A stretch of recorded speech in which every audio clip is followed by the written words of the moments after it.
할렐루야, 감사합니다. 오늘 말씀은 누가복음 9장 24절 한 말씀으로 우리 은혜를 나누도록 하겠습니다. 누가복음 9장 24절입니다.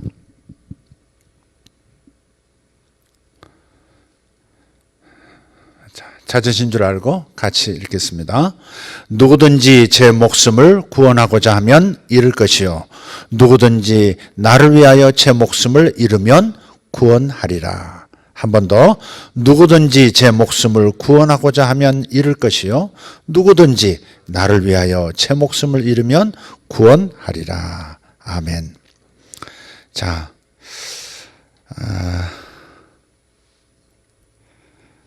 지난 수요일에 우리 요한계시록을 또 나눴습니다. 그러나 그 전에 지난 수요일, 지난 금요일, 이번 주일까지 연속 3번에 걸쳐서 다른 본문을 가지고 말씀을 나눴습니다. 특별히 가정에서 어떻게 하나님과 연합하고 가정이 하나님의 축복 가운데 세워질 것인가, 가장 중요한 기초가 되는 말씀을 3차례에 걸쳐서 나눴고, 지난 수요일에 며칠 전에 다시 한번 요한계시록을 이어갔습니다. 오늘은 다시 다른 말씀으로 은혜를 나누겠습니다. 이 말씀은 뭐냐면, 앞으로는 우리 19장, 20장, 21, 22장까지 남았지만 그 4개 장은 수요일에만 하도록 하겠고, 금요일과 주일은 다른 주제의 말씀을 나누겠다는 뜻입니다. 요한계시록을 계속하니까 퍽퍽한 빵만 먹는 것 같다 하는 느낌을 가지신 분이 혹 있으실까 해서 물도 좀 마시자 해서 연거푸 3번 물 마시고 다시 빵 먹고, 오늘 다시 물 마시는 게 아니라 오늘은 사이다를 먹도록 하겠고, 다음 주일은 콜라를 마시도록 그렇게 하겠습니다. 그리고 다시 빵으로 수요일날 돌아가도록 하겠습니다. 그리고 오늘 나누는 이 말씀은 어떤 분이 전화를 하셨어요. 우리 방송 설교도 들으시고 우리 실시간 영상 예배에도 참여하시는 어떤 한 장로님께서 저에게 오늘 문자로 질문을 하나 하셨어요. 시편 149편 6절에 나오는 그 성도들의 입으로 올려드리는 그 찬양이 두 날선 금이 맞습니까? 그렇게 질문하셨어요. 제가 그 질문에 대해서 바르게 이해했는지는 모르겠지만 어쨌든 대략 그 질문이, 그러니까 영적인 찬양이 하나님과 관계 속에서 올려지는 이 영적인 찬양이 현실 속에서의 그 전투에서 양날선 검처럼 실제적인 효과가 있겠느냐. 검이라고 하는 것이, 찬양이, 성도들의 찬양이 군인들이 싸우는 검이 될 수 있겠느냐는, 이건 논리적 비약이 아니냐는 그런 생각도 좀 드셨을 수 있겠다는 생각하면서 오늘 다시 한번 찬양에 대한 말씀을 그래서 나누고자 하는 겁니다. 성경을 가만히 들여다보면 기도에 대한 강조보다 찬양에 대한 강조가 훨씬 크다는 것을 발견합니다. 그러니까 오늘 제가 교회 와서 오늘 이 예배를 준비하려고 오면서 곁에 있는 아내에게 물어봤어요. 당신은 기도가 더 좋아요, 찬양이 더 좋아요? 그랬더니 몇 초 있다가 저는 찬양이 더 좋아요. 왜요? 그랬더니 기도는 뭔가 하나님 앞에 올려야 되는 어떤 내용들을, 그리고 기도 자체가 뭔가를 내 마음에서 끌어내서 하나님 앞에 올려야 되는 것이기 때문에 좀 힘든 면이 있다. 여러분 이해하시죠? 기도를 제대로 하려고 하면 처음 기도는 그냥 뭐랄까요, 자동차 타고 가는 느낌보다는 내가 막 걷거나 빠른 속도로 속보하거나 또 뛰어가야 하는 자기 수고로움이 그게 많이 느껴진다는 사실이죠. 기도가 어느 정도 궤도에 들어가면 성령에 사로잡혀서 기도할 때는 쉽게 들어가지만, 기도의 이 상승 곡선을 위해서 이 가동할 때는 수고로움이 있다는 것이죠. 그러나 찬양은 뭐예요? 찬양은 가사가 있고 제 아내의 표현에 의하면 찬양은 그 안에 이미 가사가 있어서 내 마음을 거기에 바로 이렇게 집중할 수 있게 하고 하나님을 바로 연결해주는 그러한 특성이 있어서 쉽게 마치 에드블런에 올라가서 공중으로 수직으로 올라가는 느낌을 갖는다, 그렇게 얘기하는 겁니다. 그렇습니다. 효과에 있어서도 기도보다 찬양이 훨씬 유익합니다. 찬양 안에 이미 기도가 있기 때문에 그렇습니다.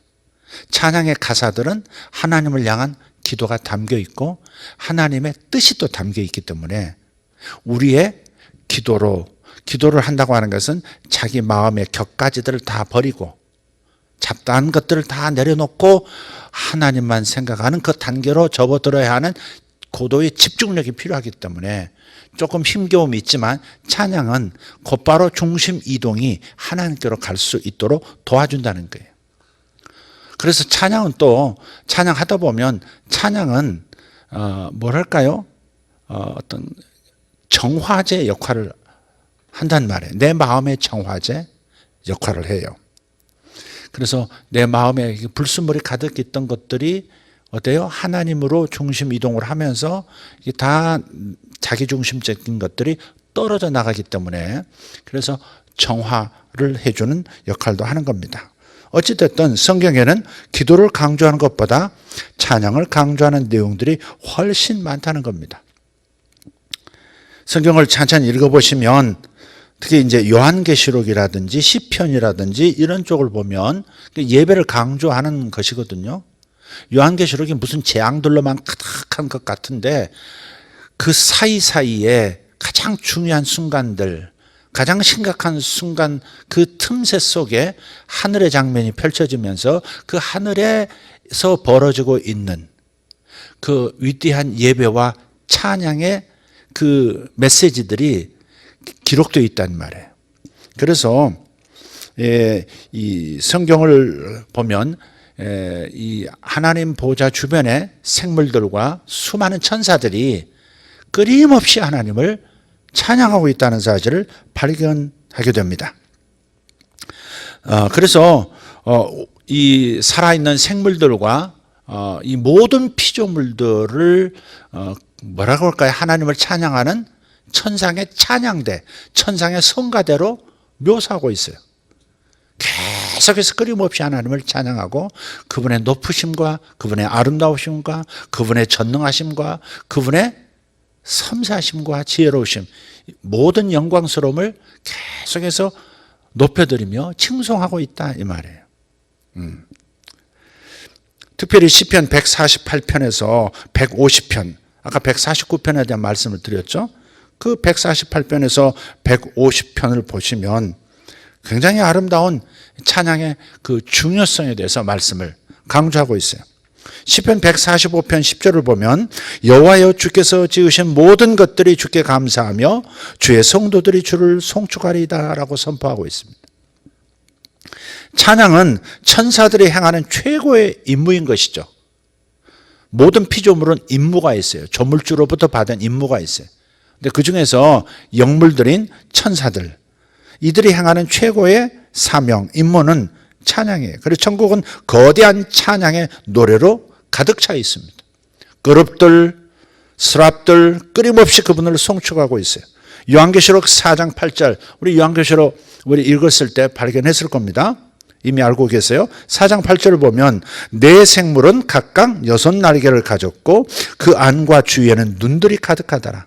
그들이 밤낮 쉬지 않고 이르기를 거룩하다 거룩하다 거룩하다 주 하나님 곧 전능하신 이여 전에도 계셨고 이제도 계시고 장차 오실 이시라, 그렇게 찬양하고 있어요. 또 5장 11절 12절을 보면 내가 또 보고 들음에 보좌와 생물들과 장로들을 둘러선 많은 천사의 음성이 있으니 그 수가 만만이요 천천이라. 수많은 천상의 모든 천사들이 큰 음성으로 이르되 죽임을 당하신 어린 양은 능력과 부와 지혜와 힘과 존귀와 영광과 찬송을 받으시기에 합당하도다 하더라 그랬어요. 이러한 말씀들, 이 외에도 무수한 말씀들, 요한계시록에까지 나타난 이 천상의 찬양의 이 말씀들을 비춰볼 때 천국의 모든 시간과 에너지를 차지하고 있는 것들이 바로 이 찬양에 쏟아지고 있는데, 이것은 분명히 이 땅을 위한 합당한 모델임이 틀림없습니다. 천상에서 벌어지고 있는 이 끊임없는 하나님을 향한 찬양, 어린 양 예수님을 향한 그 끊임없는 그 칭송, 이것은 이 땅에서 우리가 어떠한 삶을 살아야 하는지를 보여주는 모델이 된다는 겁니다. 보통 우리 주일 예배 그렇게 하죠. 보통 교회들이 그렇습니다. 주일만이 아니라 수요일 그리고 금요일도 마찬가지. 모든 예배 가운데 앞에 찬송 한 장, 뒤에 찬송 한 장, 그리고 나머지는 설교와 다른 의식으로 채워져 있다는 말이에요. 대부분 찬송은 앞에 한 장, 뒤에 한 장 해야 된다. 뭐 이런 그 형식이 만들어져 있어요. 예. 근데 이런 것을 보면 일반적으로 교회는 찬양의 중요성을 과소평가한 것이 아닌가 하는 생각을 하게 돼요. 많은 사람들은 찬양이 아름답고 아주 심미적인 활동이긴 하지만 실제적인 가치는 거의 없다, 그런 생각을 하고 있지 않은가 싶습니다. 그렇지만 찬양이 천사들이 행하는 최고의 임무라면 분명히 그것에 대한 합당한 이유는 또 있을 겁니다. 천사들이 가장 중요하게 생각하는 것이 바로 찬양이라면, 그리고 실제로 그렇게 하고 있다면 그 이유가 분명히 있을 것이다 하는 거예요.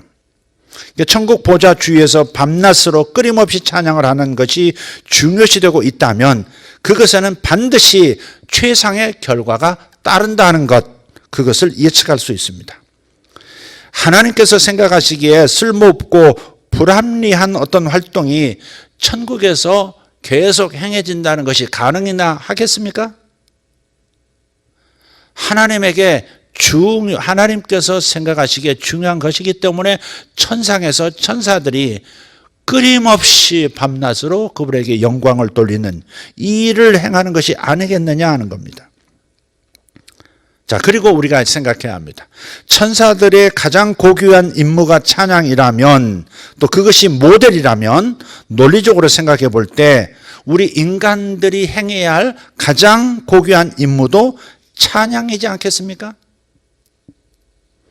무한히 인자하신 하나님의 성품을 끊임없이 닮아가는 것이 모든 피조물들의 가장 고귀한 목표입니다.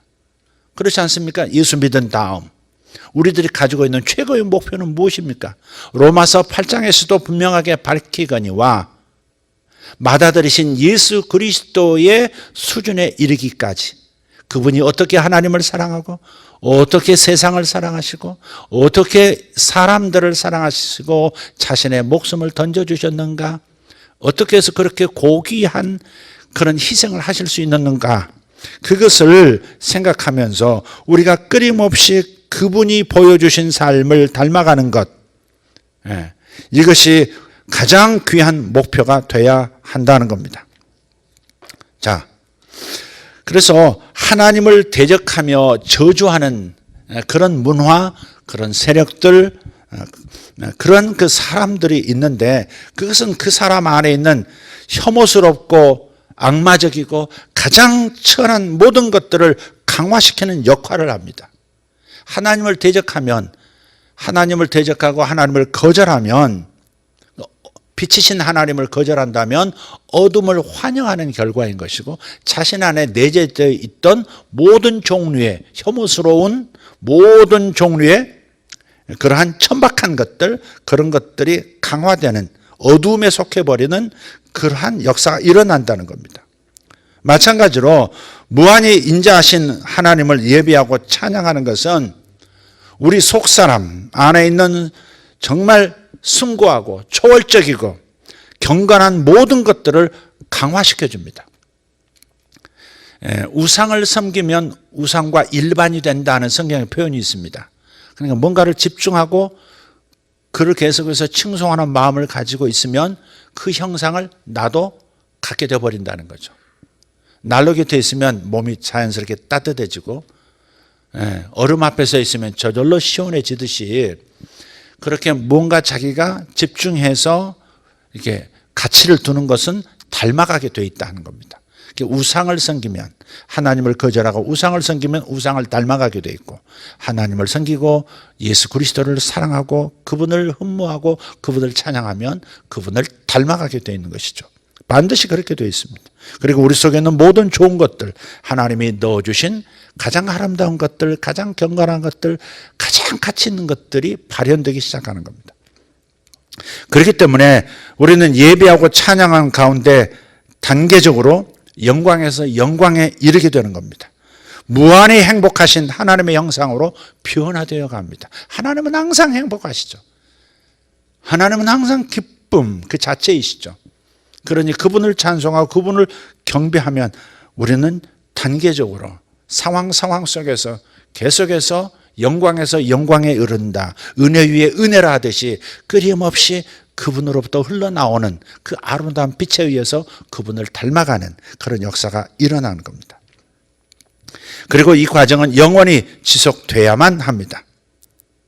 따라서 찬양은 하나님으로 하여금 온 우주의 최상의 목적, 다른 말로 하면 많은 아들들을 영광으로 이끄는 일을 실현하게 하시는 데 있어서 사람들이 할 수 있는 가장 합당한 활동이 될 것입니다.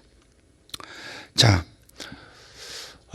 시간이 갈수록 이 세대가 지나갈수록 사람들의 정신이 점점 뭐랄까요? 옛날에 우리가 가졌던 그런 그래도 보편적으로 일반적으로 좀 건강한 어떤 이 모습보다는 좀 더 어두워지는 모습을 많이 발견하게 됩니다. 다른 외국에도 그런 그 동영상이 떠 있고, 오늘 우리 뉴스를 보니까 어떤 그 분이 에스컬레이터를 타고 올라가면서 마스크를 벗고 이렇게 침을 묻혀서 그렇게 에스컬레이터 손잡이 돌아가는 그 손잡이 거기에 이렇게 침을 계속해서 묻히는 그런 광경도 이게 찍혔어요.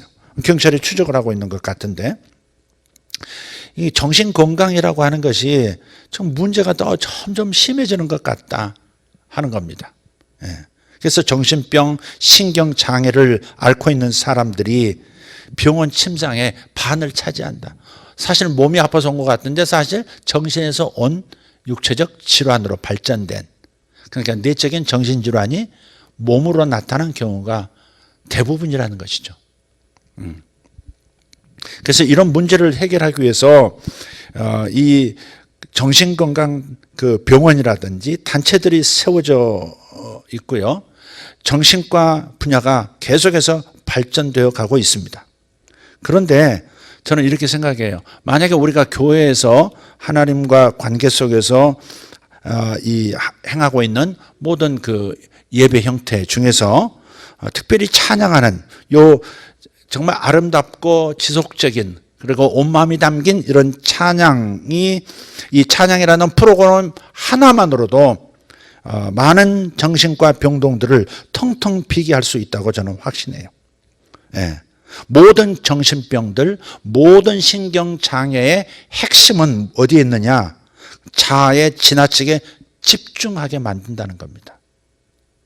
정신병의 그 정신병 형태로 나타나는 그 근본 뿌리에는 자기 자신에게 자아에 집중하는데 그 뿌리가 이게 잡혀 있다는 거예요. 거기에서 줄기가 나오고 거기에서 사람 문제들이 나오는 겁니다. 자기중심적이라는 말이에요. 퍼스널리티라고 그러죠. 인성이라고 하는 것은 자기 자신에게만 집중할 때, 다시 말해서 자아중심적일 때 붕괴가 되는 겁니다.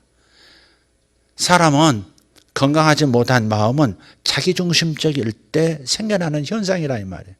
블랙홀이 뭐예요? 우주 가운데 블랙홀이 있죠. 빛조차도 이렇게 휘게 만들어 지나가는 블랙홀을 지나가는 빛마저도 휘게 만들어버리는 강력한 그 중력을 가진, 아무것도 없는 텅텅 빈 커다란 검은 구멍처럼 보이는, 빛조차도 그냥 들어가면 사라져버리는 그 블랙홀 있잖아요. 그 블랙홀이 뭐예요? 중심으로 끌어당기는 그 중력이 강하기 때문에 그 별 자체가 붕괴되어 사라져버리는 것이고, 심지어 곁에 있는 다른 별도 끌어당겨서 소멸시켜버리고 중력만 더 강해지는 거예요. 그러니까 수많은 사람들의 정신 속에 자아에 집중하는 것, 나 자신, 나에 집중하다 보니까 어때요? 붕괴 현상이 일어난다. 정신적 붕괴 현상, 삶의 붕괴 현상이 일어나는 거예요. 인간이 타락할 때 무엇이 강조됩니까? 너는 하나님처럼 똑똑해질 수 있어. 뭐 이런 거잖아요. 네가 신이 될 수 있어. 그런 메시지가 사탄으로부터 아담에게 주어진 거 아니겠어요? 너 이 선악과 따먹으면 네가 주인공이 되는 거야. 네가 신이 되는 거야. 네 인생은 네 마음대로 할 수 있어. 하나님 따먹지 말라고 그랬지. 괜찮아. 따먹으면 더 똑똑해져. 뭐 이런 거 아니겠어요? 그러니까 즉 나를 강조하는 것이 사탄의 역사죠. 그러니까 자아에 집중하는 것, 자기 자신에게 나라는 존재에 집중하는 것은 자기 붕괴를 가져오고 많은 정신적, 창조주께서 만들어 놓으신 정신적, 육체적 질서를 다 깨뜨려 버리는 겁니다. 극도의 자기중심적 이 성향으로부터 방어적이고 호전적이고 공격적인 행동, 그리고 반사회적인 행동이 일어나는 겁니다. 그래서 자신을 중심으로 삼는 것은 자기 파괴적이라는 것을 깨달아야 합니다. 자기 자신을 중심으로 셀프를 센터로 삼는 것은 자기 파괴적인 거예요.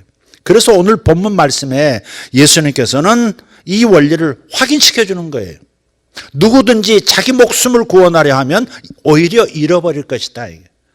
자기가 나 살리겠다고 하는 그 상황이 오히려 자기를 잃어버리는 상황이 될 것이고, 누구든지 나를 위하여 제 목숨을 잃으면 구원하리라.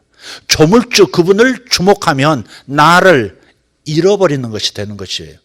나를 잃어버리는 것 같지만 사실은 그분은 무한한 사랑과 생명을 공급하시는 분이기 때문에 그분에게 집중하고 나를 잊어버릴 수만 있으면 그분으로부터 생명이 더 풍성하게 공급되는 거예요. 이게 참 중요한 거죠. 그냥 하나님은 있고 내가 중심이 되어버리면 붕괴가 일어나지만, 자기 파괴가 일어나지만, 오히려 나를 놔버리고 그분만을 바라보면, 나를 중심에 두지 않고 그분을 중심에 모시면 오히려 생명으로 가득하게 되고 자기 파괴가 중지가 되고 더 자기 생명이 확보가 되고 확장이 되는 겁니다. 역설이죠, 역설. 그래서 찬양이라고 하는 것은 자신을 중심으로부터 몰아내는 역할을 해주는 겁니다. 이게 참 중요한 겁니다. 찬양할 때 하나님을 바로 생각하게 돼 있어요. 나를 놔버리고 조물주이신 하나님을 바라보게 돼 있죠. 그래서 찬양할 때는 나를 내 가운데서 몰아내는 거예요.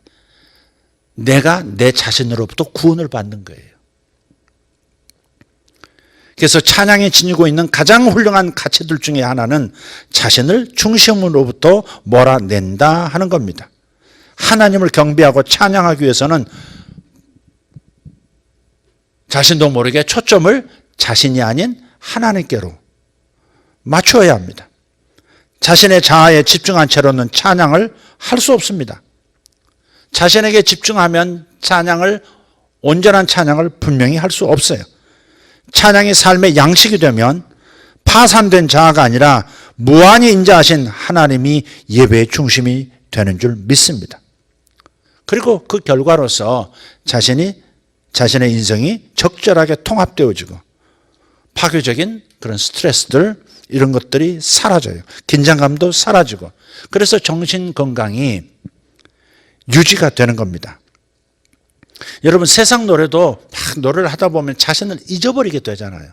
그죠? 세상 노래마저도 좋은 가사말을 가진 노래는 자신을 잊어버리게 만드는 어느 정도의 역할을 해요. 그러나 찬양은 아주 완벽하게 자신을 잊어버리고, 자신을 잊어버림으로 말미암아 참된 생명을, 자기 자신을 오히려 되찾는 역사, 건강하게 회복하는 역사가 일어난다는 겁니다. 그래서 찬양은 자신에 대해서 잘 있게 만들어주는데 자신을 잊는 것이 참된 건강의 지름길이라는 것을 기억하고, 그런 면에서 찬양은 가장 비싸지 않습니다. 가장 고귀한 것이면서 가장 유익한 것이면서도 덜 비싼 것이 바로 찬양이에요. 정신과 의사를 만나서 상담하다 보면 많은 돈 들어갑니다. 정신과 의사 도움도 사실 필요할 때가 있어요. 마음 구조를 정신과 의사들은 이렇게 이해를 하고 있기 때문에, 과학적으로 이해하고 있기 때문에 생각하는 법이라든지 대화하는 법 같은 것, 부부간에 어찌 처신해야 되고 자녀들을 어떻게 대화해야 되는지 그런 길을 가르쳐주는 면이 있기 때문에 마음 길을 찾아가도록 자기를 객관화하고, 그리고 객관화해서 자신이 무엇을 버리고 무엇을 선택해야 될지를 좀 도와줘요. 그러면서 유익은 분명히 있습니다. 그러나 한계가 있다는 걸 꼭 기억해야 돼요. 예. 우울증이나 다른 내적인 스트레스들로 고통받고 있는 사람들이 너무 많아요.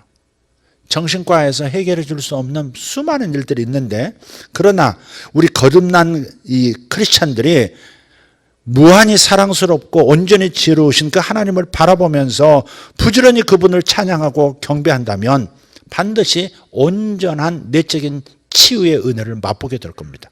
하나님은 치료해 주세요. 예. 그러니까 보통은 의사가 자기를 이렇게 수술해 줄 때도 자기를 잊어야 되거든요. 수술대에도 눕는다 그 자체가 자기를 남에게 맡기는 거예요. 마취 주사 맞는다 자기를 잊어버리는 거예요. 바로 그 상황에서 전문가가 싹 내면을 어때요? 잘라낼 걸 잘라내고 꼬맬 걸 꼬매고 해서 병으로부터 자유하도록 만들어준다 이 말이죠. 그런 것처럼 영적인 회복도, 내적인 회복도 마찬가지예요. 전능하신 하나님 앞에 그분이 나를 터치해 주시기를 바란다면, 그래서 내 내면이 치유가 되고 내 삶이 치유가 되고 내 생각이, 내 의지가, 내 감정이 치유가 되고 더 보다 나은 삶을 살기를 원한다면 그분에게 맡기는 법을 배워야 돼요.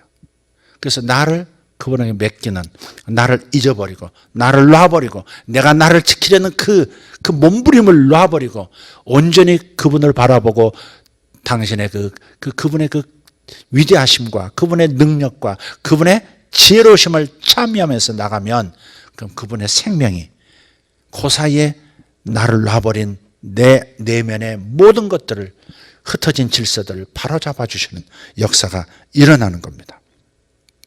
그래서 찬양이라고 하는 것은, 찬송이라는 것은 공허한 종교적 행위를 넘어서는 겁니다. 그냥 형식 속에 있는 그 무언가 해야 하는 것을 뛰어넘는 거예요. 찬양은 우리 임무들 가운데, 이 사람들의, 거듭난 사람들의 임무들 가운데 가장 실제적이고 가장 보상이 큰 선물인 것을 여러분 경험하시기를 예수 이름으로 축복합니다. 그리고 이 원리가 스트레스와 긴장이 가장 위협적이고 지속적이고 파괴적으로 일어나는 가정에 적용된다면 변화를 맞이하면서 행복한 열매를 가정에서 경험하게 될 거예요. 그래서 여러분 가정에 찬양이 계속 있도록 하는 것은 지혜입니다. 여러분 가정에 지금 모여있는 시간이 많지 않습니까? 직장에서 어디로 다른 거, 아빠가 어딜 가지 않고 엄마도 직장 생활하시고 어디로 와야 돼? 가정으로 돌아와야 되잖아요. 지금 코로나 바이러스라는 이 상황, 전 세계 유행이라고 하는 이 상황 때문에 우리가 가정에 갇힌다, 활동 영역이 좁아졌다 이렇게 생각할 것이 아니라 얼마나 좋은 기회가 됐느냐 하는 것을 다시 한번 강조드려요.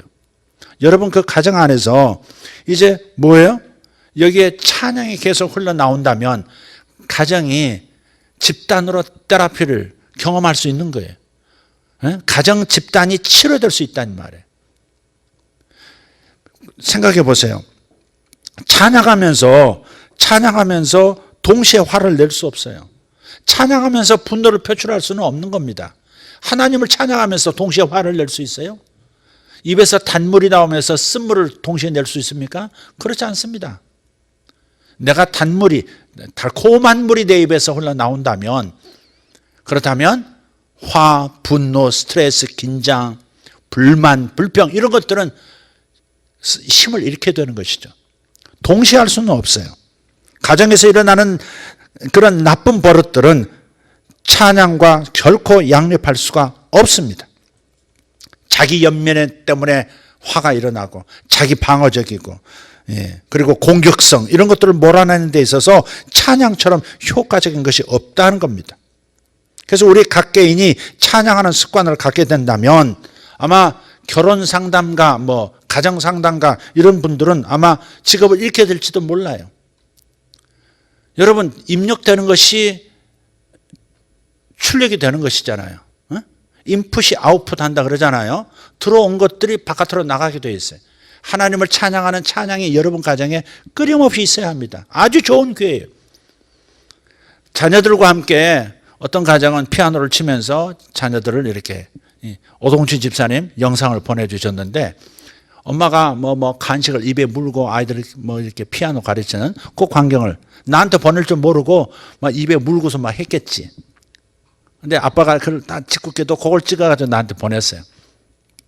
아름다운 모습이에요. 두 딸을 데리고 피아노를 뭐 직장에서 퇴근해서 엄마가 가르치고 있는 모습. 너무 멋졌어요.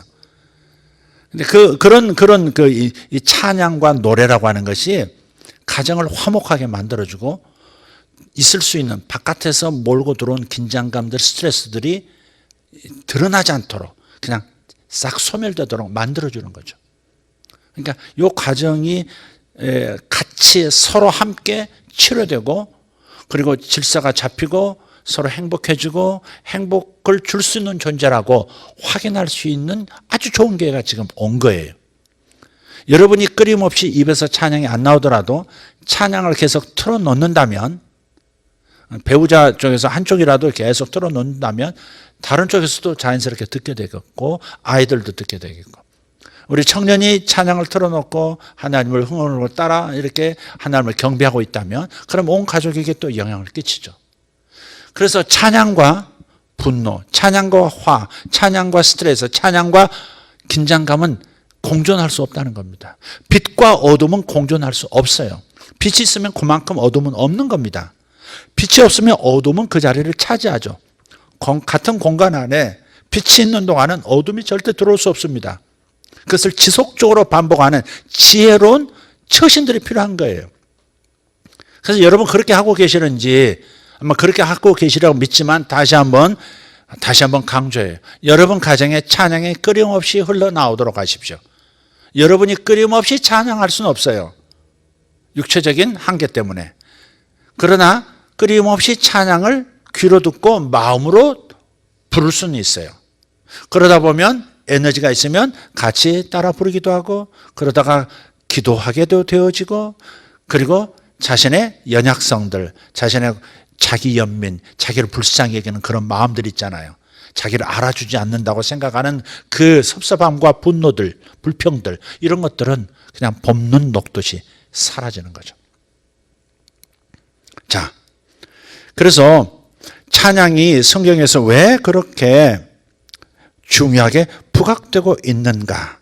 성경의 많은 부분에서 기도보다 찬양에 더 집중하는 이유가 무엇인가에 대한 말씀을 지금 드리고 있는 거예요.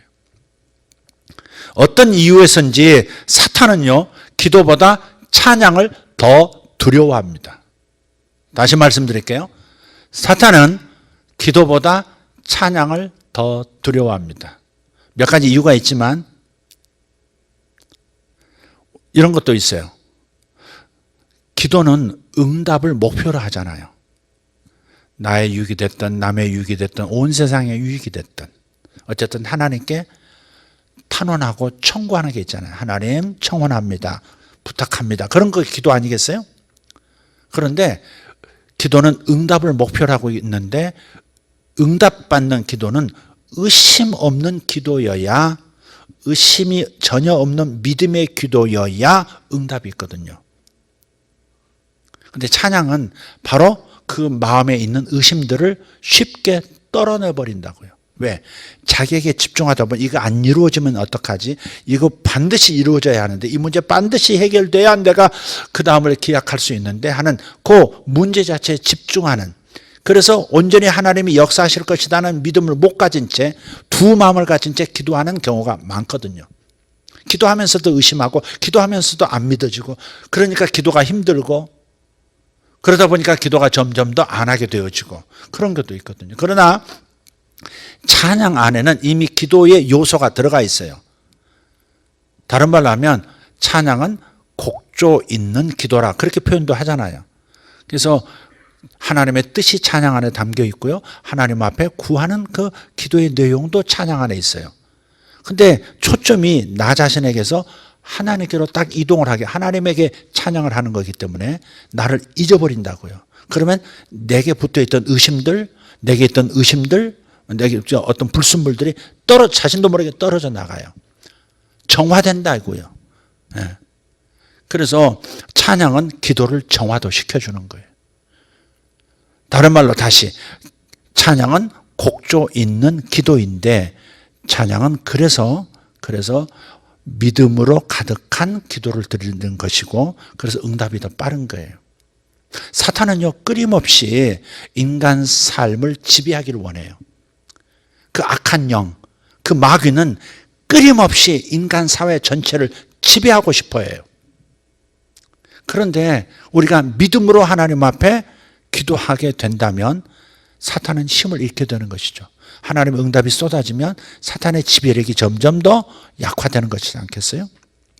따라서 믿음 없이 하는 기도보다도 믿음 없음을 다 제거하고 의심을 제거하고 순수한 믿음만 가지고 찬양하는 상태, 그 상태가 훨씬 더 하나님의 역사를 많이 일으키기 때문에 사탄은 기도보다 찬양을 더 두려워한다는 겁니다.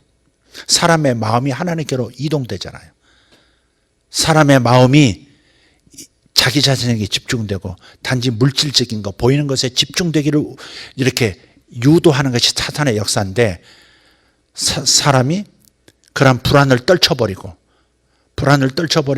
의심을 떨쳐버리고 하나님께 온전히 집중할 수 있게 되어지면 하나님의 응답은 이 땅에 쏟아지는 것이고, 따라서 사탄의 역사는 뒤로 물러설 수밖에 없는 거예요. 그래서 사탄은 기도보다 찬양을 더 두려워한다고 말씀을 드린 거예요. 예를 하나 드리고 말씀을 오늘은 좀 짧게 마치도록 하겠습니다. 지금까지도 길었나요? 잘 모르겠는데 역대하서 20장에 잘 나타나 있습니다. 사탄은 기도보다 찬양을 더 두려워한다. 다른 말로 기도보다 찬양이 훨씬 더 효과적이다, 그 말이에요. 역대하 20장을 오늘 꼭 한번 전체 읽어보시기를 바라고요. 내용은 이런 겁니다.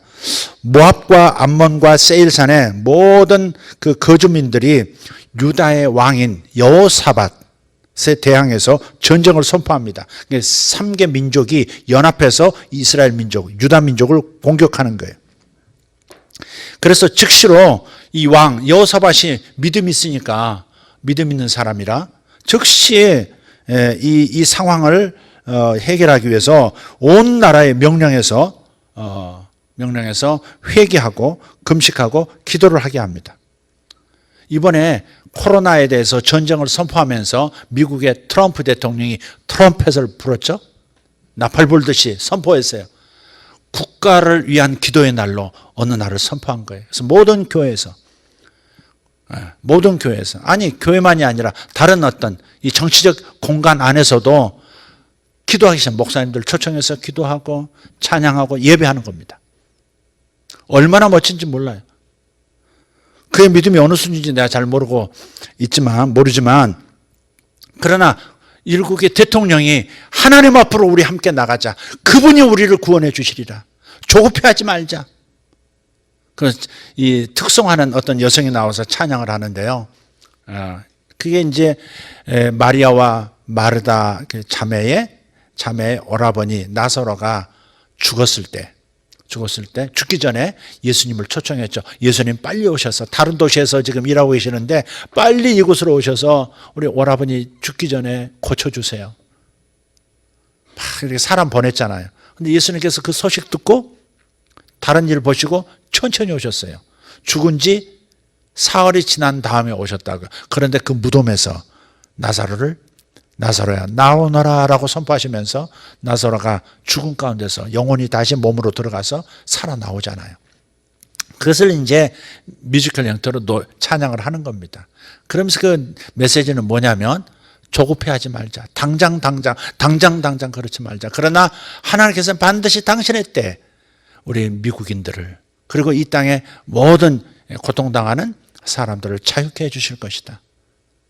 지금 질병이, 온 역병이 지구촌을 덮고 있지만 하나님께서 특별히 하나님을 섬기는, 성경을 기반으로 해서 우리 조상들이 세운 이 나라, 청교도들이 세운 이 미합중국은 하나님께서 반드시 신속하게 회복시켜 주신다. 그러나 우리의 때가 아니라 하나님이 생각하시는 가장 적절한 때에 나타나 완전한 구원으로 이끌어 주실 것이다. 죽음 같은 상황에서도 부활시켜 주시는 역사를 일으켜 주실 것이다. 그러니 조급해하지 말자. 반드시 승리할 것이다. 그런 메시지를 던져주는 그 영상을 제가 봤습니다. 그래서 이 여호사밧이 마치 트럼프가 행동하듯이 행동한 거예요. 적들이 3개 연합군이 쳐들어왔으니까 이제 3대 1이니까 이게 중과부적이라 싸워서 인간적으로는 싸워서 이길 방법이 거의 없다고 판단되는 상황인데, 그렇다면 우리에게는 하나님이 답이다. 하나님의 도우심만이 답이다. 그렇게 왕이 그렇게 믿고 온 국민에게 회개를 선포하고 몰수히 기도하자고 선포한 거예요. 온 나라의 백성들이 대형 기도 집회를 통해서 예루살렘에 모였습니다. 지금 코로나 때문에 우리가 이렇게 모이지 못해요. 온라인 안에서 성령의 도우심으로 우리는 연합해서 지금 예배하듯이 우리 기도하는 겁니다. 그 결과로 하나님께서는 선지자 야시엘을 보내주셨고, 그 야시엘을 통해서 말씀을 주세요. 너희들은 싸우지 않고 이기게 될 것이다. 와, 이런 게 있어요. 그런 책도 있더라고요. 영어는 잘하고 싶은데 열심히 하고 싶지는 않아. 뭐 그런 책 제목이 그런 책이 있더라고요. 재밌어요. 그냥 읽으면 이렇게 단어가 들어오도록 하는 그런 책인데, 싸우지 않고 승리를 얻을 것. 야, 얼마나 구매욕구가 일어나는 그 메시지입니까? 아멘 하고요. 역대하 20장 20절부터 22절을 한번 보도록 하겠습니다. 여러분 다 성경을 한번 찾으십시오. 역대하 20장 20절부터 22절 마지막으로 이 구절을 읽고 말씀을 정리하도록 하겠습니다.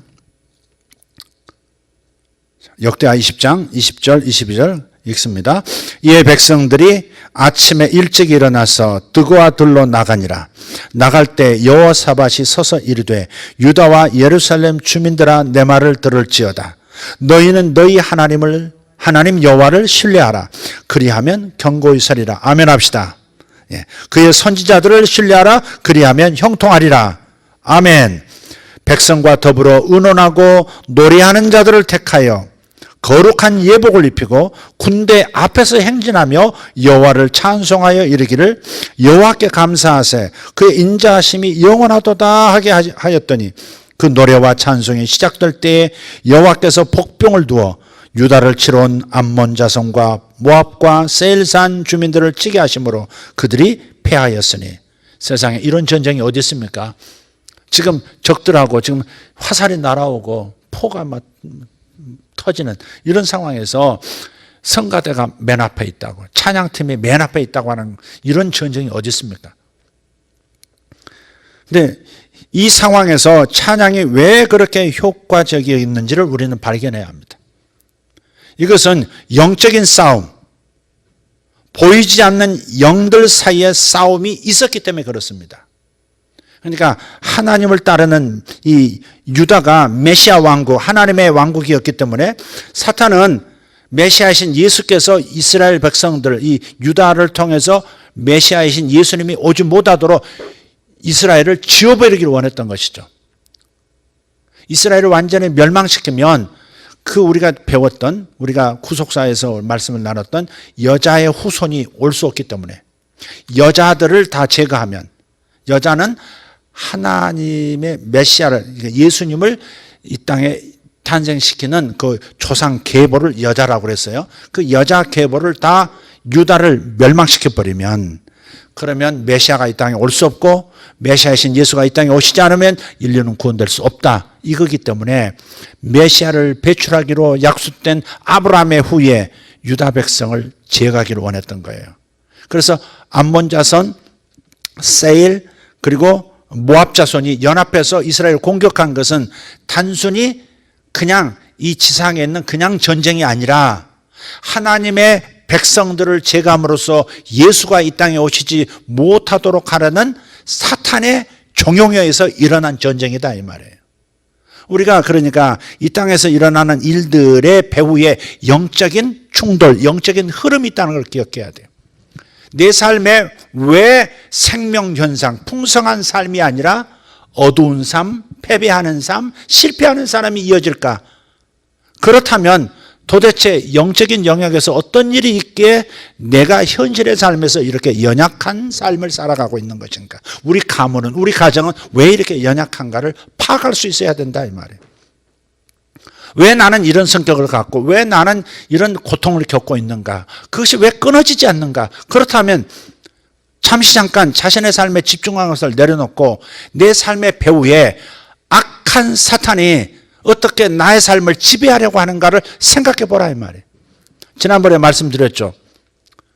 다윗이 집권했는데 왕이 되었는데 이상하게 연 3번 목축업과 농사로 지탱하고 있는 그 이스라엘 고대 국가가 비가 내려오지 않으면 경제가 망가지거든요.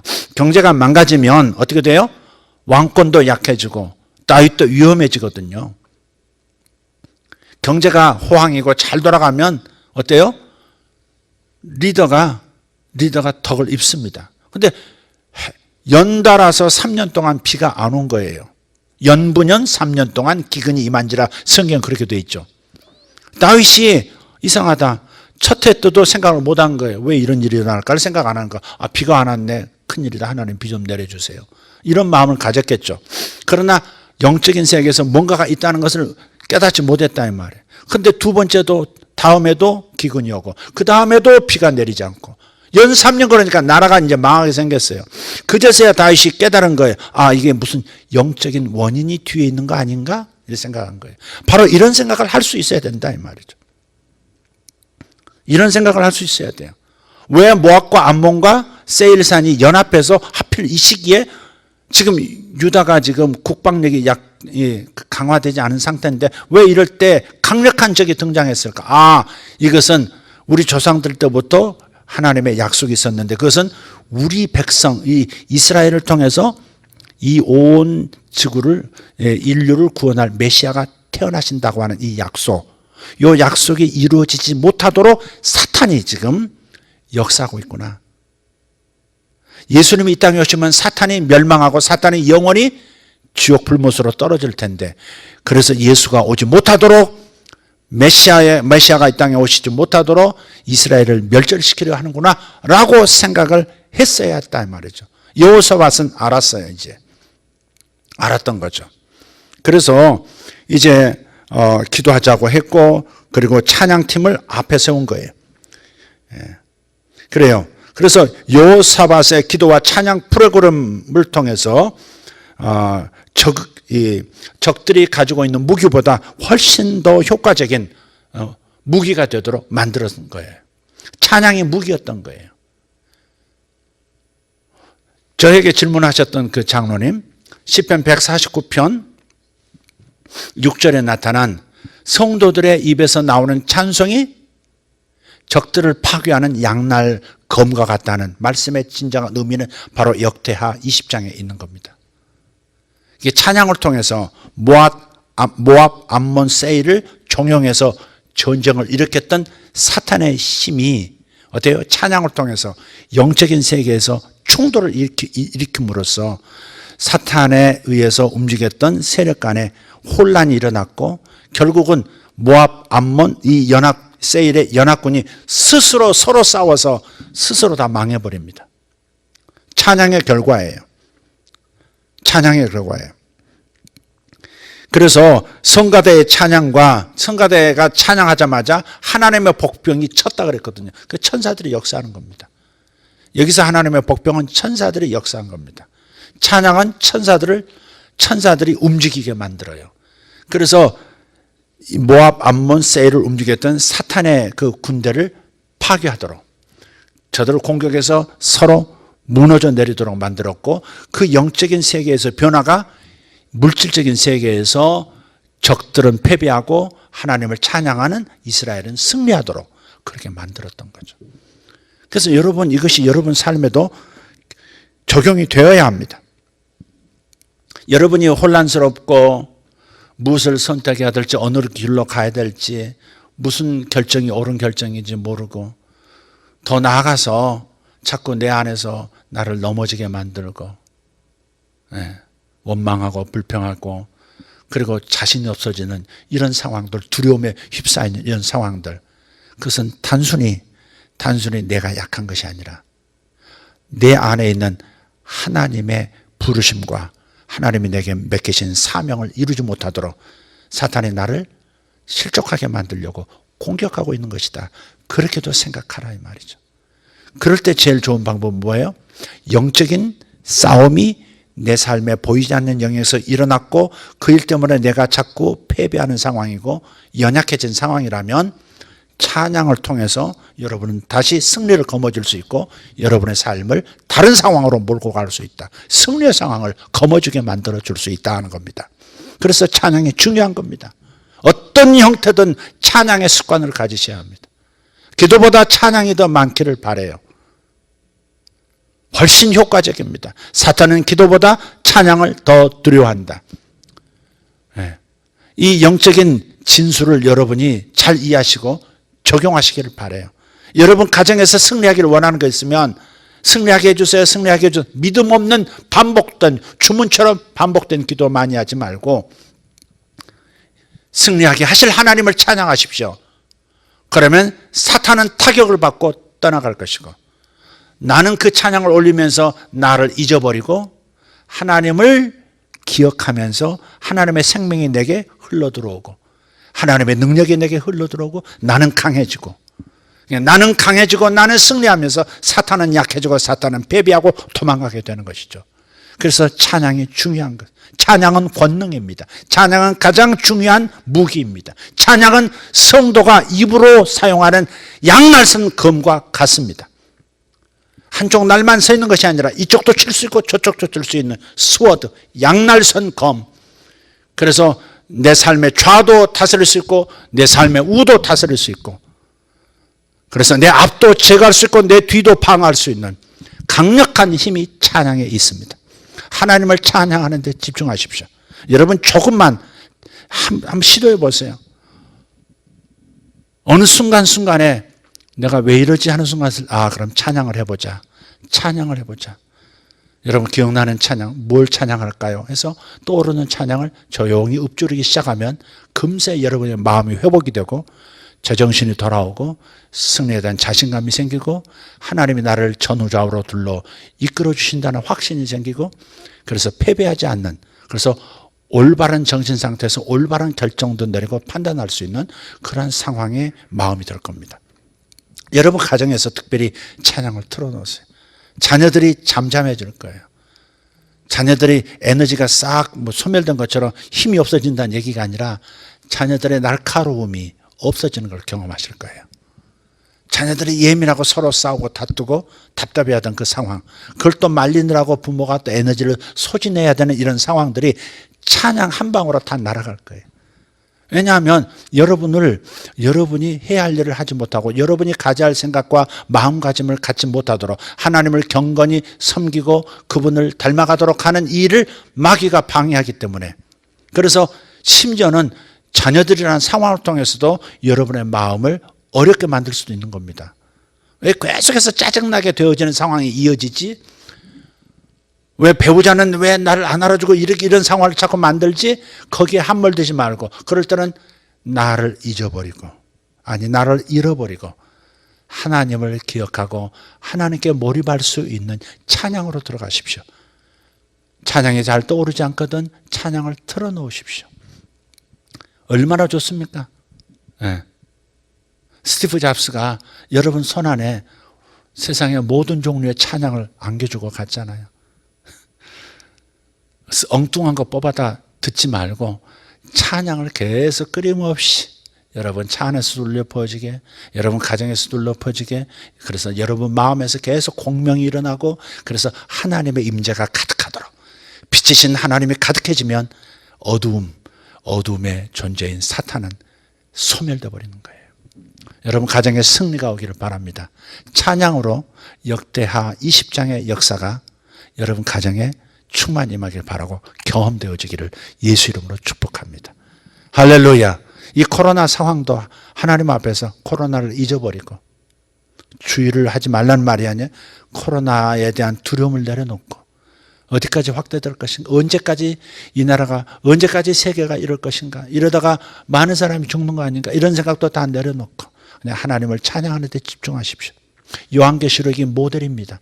온갖 재난, 죄로 인해서 생겨난 온갖 재난이 이 땅을 덮고 있다 할지라도 중간중간에 하늘을 보여주시면서 천만 천사들이 하나님을 찬양하고 있고, 먼저 간 성도들이 하나님 앞에 엎드려 찬양하고 있고, 구원받은 어린 양의 신부인 교회가 찬양하고 있는 모습을 보이지 않습니까? 그 찬양을 통해서 우리는 이길 수 있고 땅도 변화시킬 수 있다 하는 것을 말씀하고 있는 겁니다. 할렐루야, 아멘. 우리 다 같이 기도하겠습니다. 살아계신 하나님 감사합니다. 위대하신 하나님 찬양합니다. 주님께서 하나님 바이러스에서부터 시작해서 측량하기 어려운 우주 저 끝까지 당신께서 다 바라보시고 장중에 붙잡고 계심을 믿습니다. 하나님, 죄로 인해서 많은 어려움이 우리 모든 이 시대 21세기 인류 가운데 들어왔지만 전능하신 하나님, 우리가 하나님을 바라보고 하나님을 찬양하고 당신의 위대하심을 경배하고 높여드리면 하나님의 권능이 나타나 이 땅에 죄 때문에 생겨난 이 모든 사망 현상도 소멸되기 시작할 것을 믿습니다. 하나님, 우리가 지금 해야 할 일은 찬양입니다. 우리가 지금 해야 할 일은 의심 없는 기도입니다. 의심 없는 기도를 위한, 의심 없는 기도의 최고의 방법인 찬양, 이것이 우리 예수세계 성도들 모두에게, 또 이 방송을 함께 나누고 있는 모든 가정들마다 하나님 찬양이 회복되게 하여 주셔서 빛과 소금의 능력이 나타나서, 그래서 어둠이 다 사라지고 모든 부패하게 사람의 생명을 훼손하는 이 모든 역사들이 떠나가게 만드는 그 일이 일어나게 우리 성도들이 일어나 찬양할 수 있도록 도와주시옵소서. 감사합니다. 하나님, 지금 기도하고 지금 찬양하고 찬양을 끊임없이 계속 가정에서 나누면서 올려드리는, 함께 올려드리는 이런 일을 결심한 가정 위에 이 결심이 이어지도록 지속되도록 주님 축복합니다. 주님께서 역사해 주실 줄 믿습니다. 찬양이 사탄을 두려워하여 떠나게 만드는 것임을 우리는 깨닫습니다. 주님, 오늘 깨달았사오니 여호사밧처럼 이스라엘처럼 승리하게 하여 주실 줄 믿습니다. 감사합니다. 적들은 서로 차멸하고 완전히 스스로 해체되는 역사가 예수 이름으로 있을 것을 믿습니다. 위대하신 하나님을 찬양합니다. 우리를 구원하신 예수 그리스도를 찬양합니다. 지금도 우리의 스승이 되어주셔서 하나님의 말씀을 깨닫게 해주시고, 그리고 하나님의 말씀대로 행하게 만들어주시는 성령의 역사하심을 찬양합니다. 우리 모든 장로님들을 축복하고 우리 권사님들을 축복합니다. 안수 집사님들을 축복하고 하나님, 우리 모든 성도들을 축복합니다. 우리 주일학교 어린이들, 유아들도 축복합니다. 뱃속에 있는 아이들부터 시작해서 우리 장년들도 축복합니다. 하나님 아버지, 찬양이 저들 입에 가득하게 함으로써 사탄을 두려워 떨게 만드는 성도들이 되게 하여 주시옵소서. 찬양이 성도들의 입마다 가득하게 될지어다. 하나님을 찬미하는 마음이 성도들 마음에, 가정들에 충만하게 채워지기를 예수 이름으로 축복합니다. 예수님의 이름으로 기도하옵나이다. 아멘. 할렐루야. 지금 각 가정에서 함께 통성으로 우리 기도할 수 있기를 원합니다. 주여 한번 부르고 통성으로 기도하겠습니다. 주여, 주여, 주여. 감사합니다. 살아계신 우리 하나님 찬양합니다. 가정에서 지금 함께 찬양하고 함께 기도하는 이들을 축복합니다. 이제부터 하나님의 위대하심을 찬양하겠습니다. 하나님의 아름다우심을 찬양하겠습니다. 하나님의 놀라우심을 경배하며 영광 돌리겠습니다. 하늘의 별을 만드신 조물주 하나님 찬양합니다. 태양을 만드시고 달을 만드시고 생명들을 만드셔서 태양빛에 달의 영향에 의해서 생명을 유지하도록 이 지구 시스템을 유지해 주시는 하나님을 사랑합니다. 이 은하계를 만드신 하나님을 찬양하고 은하군을 만드신 하나님을 찬양합니다. 갤럭시들이 모여서 우주를 만들고 있는데 이 우주도 하나님, 주님 주의 솜씨인 것을 믿고 감사를 드립니다.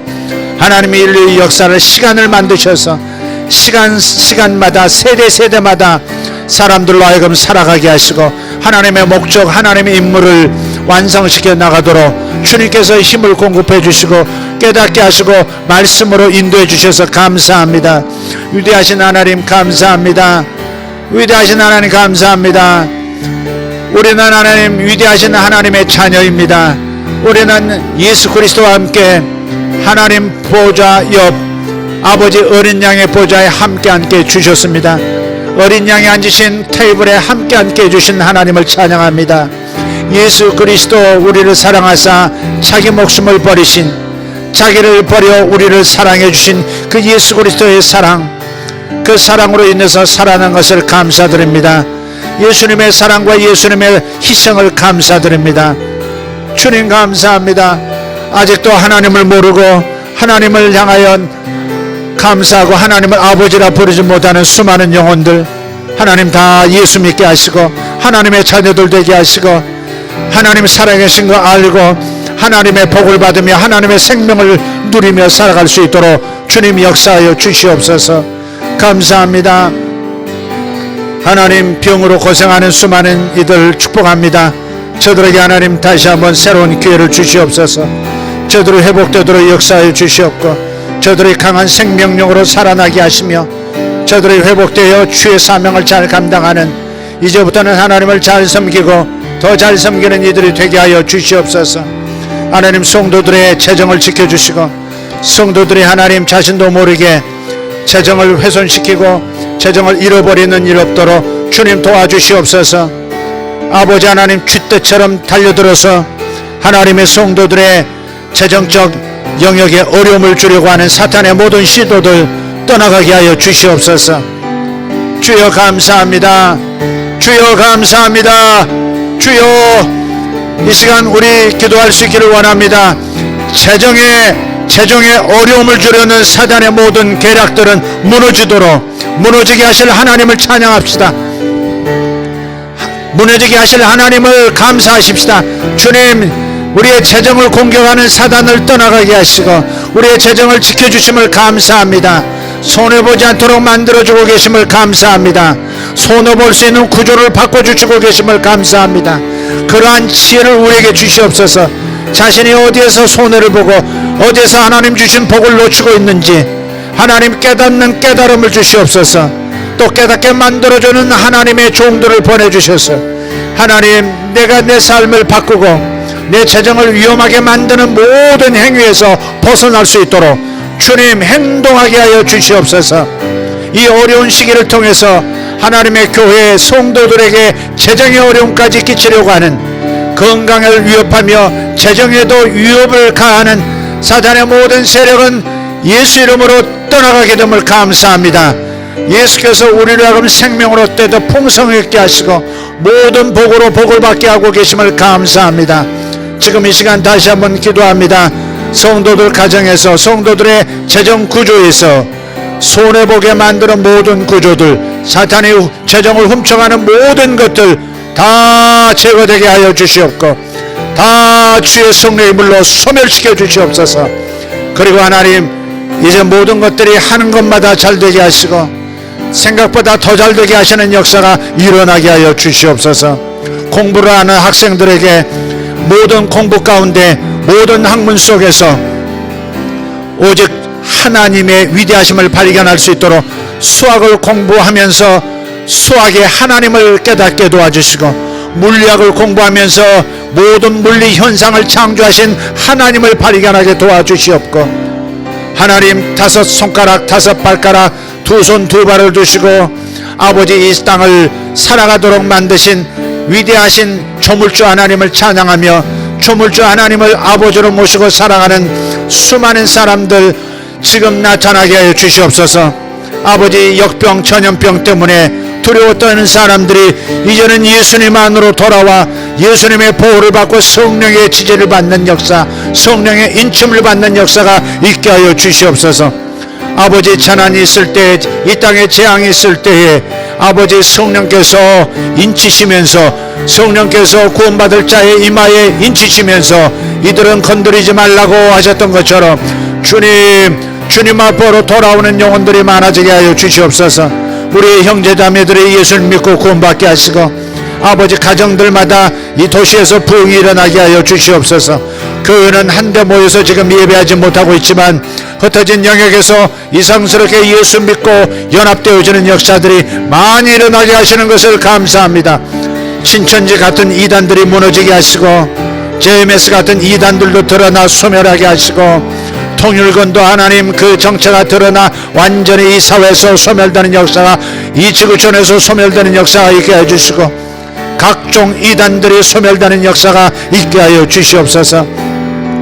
하나님 우리 성도들 가정마다 원망과 불평이 찬양으로 사라지게 하시고 찬양을 통해서 오히려 저들의 성품이 더 예수님 닮아가는 역사가 있게 하시고 우리의 사랑하는 자녀들도 예수님 닮아가는 역사가 있게 하여 주시옵소서. 예수님처럼 어릴 때부터 사랑스러워지게 하시고 사랑받는 역사가 있게 하시고 찬양하면서 총명이 저들 안에 깃들게 하시고 세상 살아가는 지혜가 아버지 하나님 경험하지 않고도 생겨나는 역사가 있게 하여 주시옵소서. 찬양이 답이다. 찬양이 답이다. 하나님을 찬양하는 것이 답이다. 기도보다 찬양을 사탄은 두려워하니 찬양이 해답이로다. 찬양이 해답이로다. 주님 감사합니다. 주님 감사합니다. 기도하는 이들에게 찬양하는 이들에게 주의 응답이 가득하도록 역사하여 주시옵소서. 예수님의 이름으로 기도하옵나이다. 아멘. 주님 감사합니다. 주님 감사합니다. 주님 감사합니다. 오늘 이 함께 기도하는 어떤 분들 가운데 지금 도박의 영이 있습니다. 도박의 영에 사로잡힌 사람이 있습니다. 주님께서 말씀하십니다. 도박에서 끊어질 것이다. 내 가족은 도박에서 끊어질 것이다. 그러므로 나를 찬양하면 도박의 영에서 자유하게 될 것이라 주께서 말씀하십니다. 도박의 영에 사로잡힌 가족이 있습니다. 그러나 찬양할 때 도박의 영이 떠나갈 것이고 도박의 중독에서 벗어나게 될 것입니다. 그 역사가 온전히 나타날 때까지 그냥 찬양하시고 감사하십시오. 그러면 그 일이 일어날 것입니다. 주님 감사합니다. 혀에 이상이 있는 분이 있어요. 혀에 이상이 있는 분 예수 이름으로 나을지어다. 찬양하는 혀가 될지어다. 찬양하는 혀가 되어 치료가 될지어다. 치료가 되고 난 다음 평생 감사하며 찬양하는 입과 혀가 될지어다. 주님 감사합니다. 예수님의 이름으로 축복합니다. 아멘.